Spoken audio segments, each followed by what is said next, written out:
اهلا بيكم معايا في قناة بصبص والمطبخ. النهاردة جاية لكم بريفيو جديد عن الشفاط توشيبا بتاع المطبخ.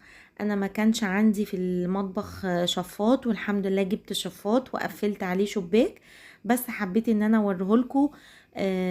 ده كده الشفاط مقاس 25 في 25، وفي منه 30 في 30.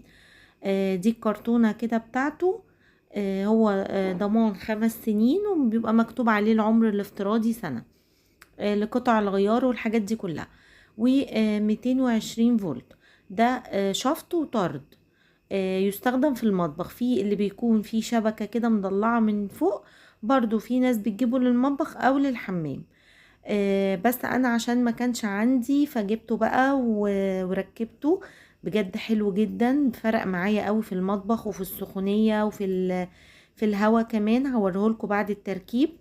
هو بيجي كده وبيكون معاه كتالوج علشان التركيب، وازاي تفكيه وتغسليه تنضفيه. الحاجات دي كلها بتكون مكتوبة في الورقة اللي جاي معاه اهو كده، عشان لما تيجي تفكي الريشة وتنضفيها وترجعيها تاني ازاي،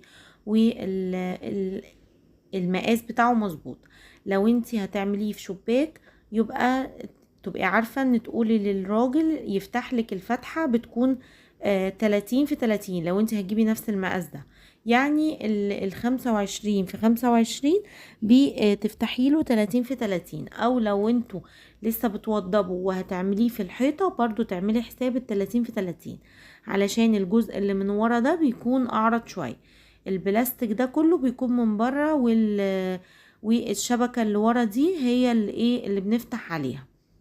ده شكله كده. في منه اللون الازرق اللي انا جايباه ده، وفي منه اللون الاوف وايت. بصوا، هي الفتحات دي اللي بقول لكم عليها علبة كده، هي دي اللي بيتقفل عليها اذا كان مطبخ او بيتدخل كده في الحيطة. بس طبعا لو هتدخليه في الحيطة على طول لازم تعملي له سلك يكون كويس جدا، عشان المناور بيكون فيها فران وبيكون فيها حشرات، فلازم تعملي سلك يكون قوي ومش بيتاكل من الفران والحاجات دي. برضو لو انت هتركبيه كده على طول في الحيطة، يعني في فتحة في الحيطة.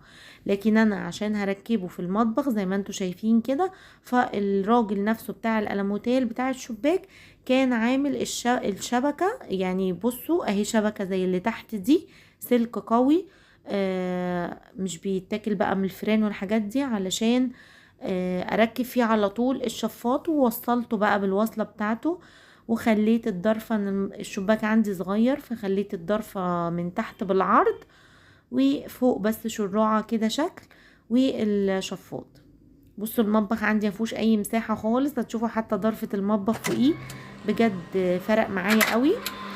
بصوا اللون الاحمر ده يعني كده مطفي، اللون الاسود اللي هي الدايرة السوداء دي ده كده طرد لبره، بيشفط معاكي السخونية.